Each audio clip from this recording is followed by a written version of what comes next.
sucesivos grados, de los cuales se complace la institución.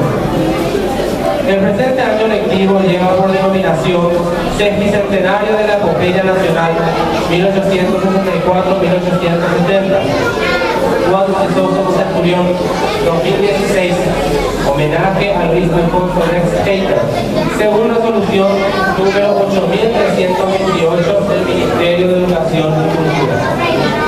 Merecido homenaje a un hombre quien en vida fuera un gran luchador por los derechos humanos, que con ahínco llevó en alto la bandera de la igualdad y la justicia, con miras a un país libre y soberano.